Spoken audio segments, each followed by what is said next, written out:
Well, I'm finally back working at the greenhouse.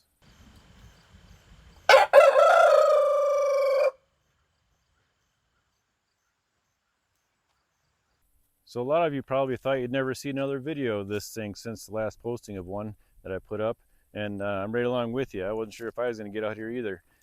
Had the contractor showed up pretty late last fall, and when they're done pouring the cement, wasn't soon after that, winter set in really hard. They had to stop.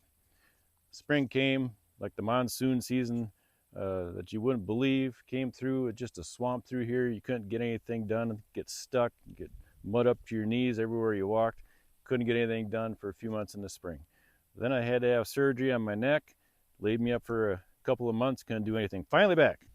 One of the reasons why the hard winter and the wet spring slowed me up is because once the cement was poured, the next step that I had to do was I had to dump all the dirt back into the greenhouse to cover up my pipes for my venting system for the earth climate battery. That was my next step. So I couldn't do anything else until that was done, because I can't enclose this all in and still take a loader and dump that stuff in. It doesn't work that way. And I'm not going to take it 5-gallon bucket at a time.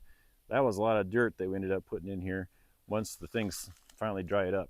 But thankfully, with the help of my friend Jamie, he brought a skid steer over. My wife, family, we all got this leveled out, filled in. That was the biggest part of this whole project, was just filling in the dirt. See, I've started putting on the polycarbonate panels. They are 4x12 sheets. They're 8mm double-walled polycarbonate, and there's a clear version, as you can probably see. I cut them down to, they're about 11.5 feet. I have them attached every 4 feet with these aluminum glazing strips. Let me get you a closer look at what this stuff looks like. Bring in a little closer here, but you can see I've got this is the glazing strip, and it's just screwed on. It's a 2-piece system. It kind of sandwiches the polycarbonate in place. Over here are the like self-sealing screws, I guess you'd call it. Put them in there, drill them into the 2x4 underneath there. There is a 3/8 inch spacer between the polycarbonate and the stud, and it's supposedly to help reduce any condensation on the inside. I have no idea. They recommended it, so that's what I'm doing. But you can see, did that the whole way up here, and I think I've got enough screws that it shouldn't fall off. But with all the angles and my OCD and my lack of knowledge of construction, it takes me a little bit longer than the normal person. But I'm doing one section at a time, one 4x8 section at a time. I got this one here, then I've got the next one ready to go. I have to lay in the 4x8 sheet with 1/8 inch airspace on each side of it for expansion. And so it has to be pretty precise, and it has to be square. I do a measurement kitty corner each direction, from the top down to here, and then from the top over to here. Check for square, should be the same distance. If it's not, the panel that goes in won't fit right. So you got to make sure it's very precise all the way across. So far, so good. It's not made to stand on. It's not that strong of a material, but with the amount of 2x4s I'm putting in underneath there, my only concern is the snow load in the wintertime, but this should be able to handle it just fine. You can see there I've got the IBC tote in place before I put the roof on, because it will not fit through that door over there. So I got that in place ahead of time. The grow beds I'm going to install are going to be all the way across the back wall, all the way across the front wall. I'm going to build those outside of here, and I can bring those through the door. It won't be a problem. I live in zone 4, and the whole idea of this greenhouse is it's designed so it doesn't need any heating or cooling for the entire year. I should be able to grow year-round with this design. The only electricity coming into this building is for the fans to circulate the air, and I could have that on a solar panel if I have to, because it's not that much electricity.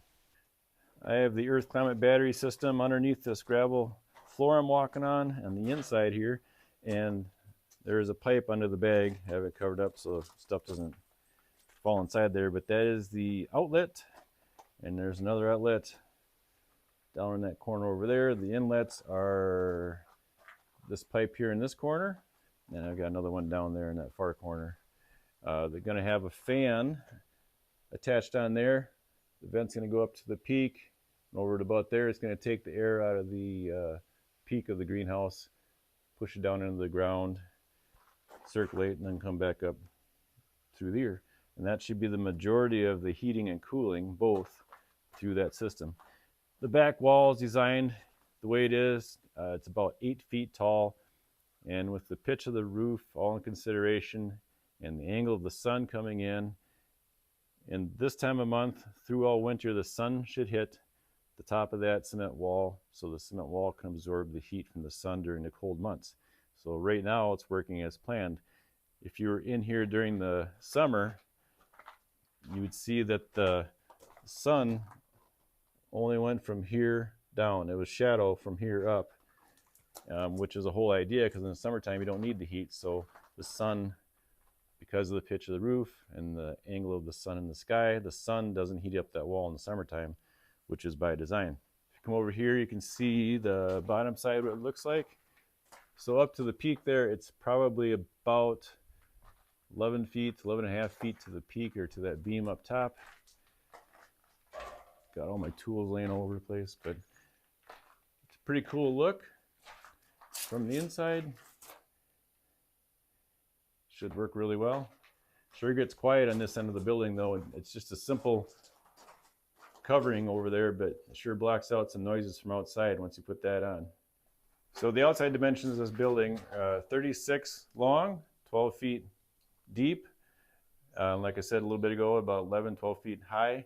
By the time you factor in the thickness of the walls and everything, it'll be about 34 feet long on the inside, and about 10 and a half feet deep on the inside, but plenty of space to put grow beds on the back wall, front wall. It's gonna be a lot of growing space. Back wall, I can put trellises up there if I want to, which I probably will, and it should work out great. If you have any questions, put them in the comments section, and stay tuned for some upcoming videos. I'm going to eventually get this thing finished, and I'll show you as I go. Thanks for watching.